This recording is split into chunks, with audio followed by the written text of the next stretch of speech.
तो चटपटे पकवान में आज आप लोगों से शेयर करूंगी मैं सर्दियों का ऐसा लजीज और जायकेदार सालन जिसे बहुत ही कम घरों में बनाया जाता है, क्योंकि अब इसकी रिवायत तकरीबन ख़त्म होने जा रही है। मगर यकीन करें ये बहुत ही टेस्टी बनता है और बच्चे भी इसे बहुत ही शौक से खा लेंगे।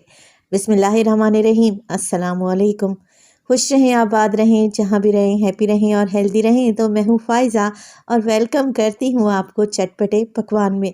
आज आपसे शेयर करूँगी बहुत ही खुशबूदार मज़ेदार शलजम गोश्त की रेसिपी। तो सर्दियों के सीज़न में इस सालन की बात ही कुछ और होती है, खाकर मज़ा आ जाता है। तो रेसिपी को एंड तक देखें, अच्छी लगे तो लाइक भी कर दें और चटपटे पकवान को सब्सक्राइब भी कर लें। तो चलें फिर जल्दी से ये जायकेदार शलजम गोश्त बनाना स्टार्ट करते हैं।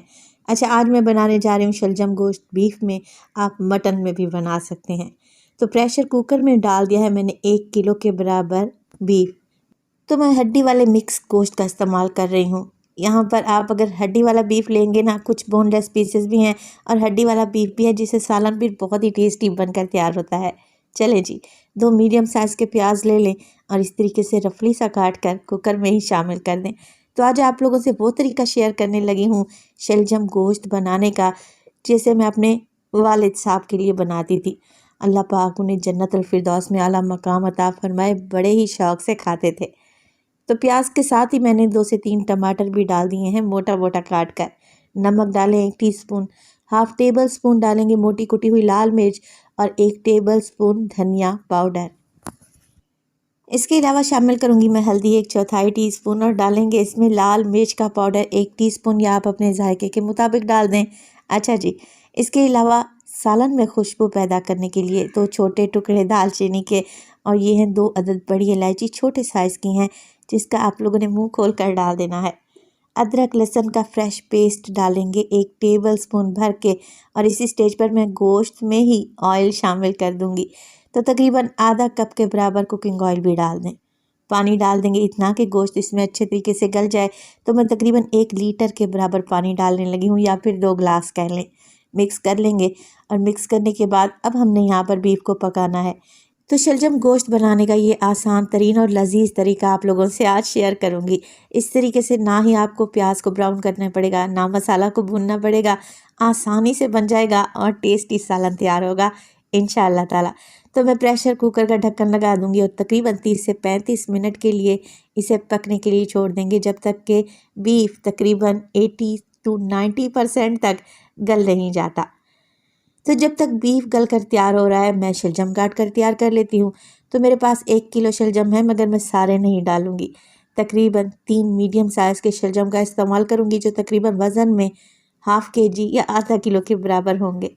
तो शलजम गोश्त की टेस्टी रेसिपी जो आप लोगों से शेयर करूँगी, उसमें मैं हल्की सी ग्रेवी बनाऊँगी। अगर आप शलजम गोश्त का भरता बनाना चाहते हैं, तब आप पूरे 1 किलो शलजम डाल दें, क्योंकि मैं हल्की सी ग्रेवी बनाने जा रही हूँ, जो रोटी चपाती के साथ या फिर पराठे के साथ बहुत ही टेस्टी लगती है। यहाँ पर मैंने शलजम को काट लिया है मीडियम साइज़ के टुकड़ों में और अब चलते हैं बीफ की तरफ। तो बीफ को पकते हुए तकरीबन 30 से 35 मिनट गुजर चुके हैं। प्रेशर कुकर का प्रेशर निकाल दें और अब आप बीफ को चेक करें। माशाल्लाह से ना ही कोई बुनाई का चक्कर, ना ही अलहदा से प्याज टमाटर का मसाला, कितना बेहतरीन दानेदार सा यहाँ पर बीफ भुन चुका है। प्याज टमाटर तो इसमें तैरते बिल्कुल भी नज़र नहीं आ रहे। तो यहाँ पर देखें, बीफ को चेक कर लेते हैं। बीफ यहाँ पर गल चुका है तकरीबन 90% तक। तो बस जी, अब कुछ भी नहीं करना, आप लोगों ने फ्लेम को ऑन कर दें। बीफ में डालेंगे 4 से 5 हरी मिर्चें डंडी निकाल कर और अब हमने बीफ को भून लेना है, क्योंकि पहले तो बीफ की भुनाई नहीं की थी ना। यहाँ पर बीफ की अच्छे तरीके से भुनाई करेंगे। ऑयल में पहले ही ऐड कर चुकी थी, तो ऑयल डालने की भी ज़रूरत नहीं है। बस 5 से 6 मिनट के लिए बीफ को अच्छे तरीके से भून लें। शलजम गोश्त बहुत ही जायकेदार बनकर तैयार होते हैं, मगर आजकल के बर्गर बच्चों को ये क्या पता। मैं भी जब शलजम गोश्त बनाने जा रही थी तो मेरे बच्चे मुंह बना रहे थे, मगर पकने के बाद जब उन्होंने टेस्ट किया तो बहुत ही शौक से खाया। तो आप भी इस रेसिपी को ट्राई ज़रूर कीजिएगा। सीज़न की रेसिपी है, खाने में बहुत ही टेस्टी लगती है।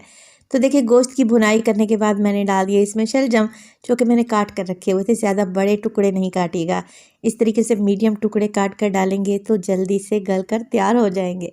अच्छा जी, शलजम डाल दिए। 2 से 3 मिनट के लिए शलजम को भी गोश्त के साथ भूनने और इसी स्टेज पर अगर तो रेसिपी आप लोगों को ज़रा सी भी अच्छी लग रही हो, रेसिपी को लाइक कर दिया करें और चटपटे पकवान को सब्सक्राइब भी कर लें। आप सब लोगों का बेहद शुक्रिया। 4 से 5 मिनट की भुनाई के बाद अब डालेंगे पानी, शलजम को गलाने के लिए और शोरबा तैयार करने के लिए। तो यहाँ पर इतना पानी डाल दें जितनी आपको ग्रेवी चाहिए। तो मैंने तकरीबन 3 कप के बराबर पानी डाल दिया है। बस अब कवर लगा देंगे और 10 से 12 मिनट के लिए कवर लगा कर पकाएंगे। शलजम है जल्दी से गल कर तैयार हो जाएंगे। 10 से 12 मिनट के बाद माशाल्लाह से बेहतरीन खुशबूदार शलजम गोश्त बनकर तैयार है। अगर आप इससे गाढ़ी ग्रेवी रखना चाहते हैं तो मज़ीद फ्लेम को थोड़ा सा हाई कर लें और ग्रेवी को गाढ़ा कर लें। शलजम को चेक कर लें, गोश्त तो पहले ही गल कर तैयार हो चुका था, कितने अच्छे तरीके से घुल से गए हैं। आखिर में हमने डाल देना है इसमें खुशबूदार पिसा हुआ गरम मसाला। आप लोग कसूरी मेथी भी डाल सकते हैं और डालूंगी मैं इसमें ढेर सारा बारीक कटा हुआ हरा धनिया। तो देखिए लग रहा है ना टेस्टी। शलजम गोश्त को आप लोग सर्व कर सकते हैं रोटी चपाती के साथ, पराठे के साथ या फिर उबले हुए चावल के साथ। बहुत ही टेस्टी रेसिपी है, ट्राई ज़रूर कीजिएगा और अपना फीडबैक लाजमी दीजिएगा। तो माशाल्लाह से देखिए सालन का कलर कितना खूबसूरत आया है और शोरबा भी मुनासिब बना है। अगर आप इसे बीफ में नहीं बनाना चाह रहे तो आप इसे मटन में भी बना सकते हैं, रेसिपी सेम रहेगी। अगर आप इसे चिकन में बनाना चाहते हैं तो उसकी रेसिपी डिफरेंट है। अगर आप कहेंगे तो वो भी आप लोगों से शेयर कर दूँगी। तो देखें माशाल्लाह से जायकेदार शलजम गोश्त तैयार है, खाने में लजीज है। तो रेसिपी को ट्राई करें। अपना बहुत सारा ख्याल रखिएगा, फ़ायज़ा को अपनी दुआओं में याद रखिएगा। मुझे दीजिए इजाज़त। टिल देन, अल्लाह निगहबान।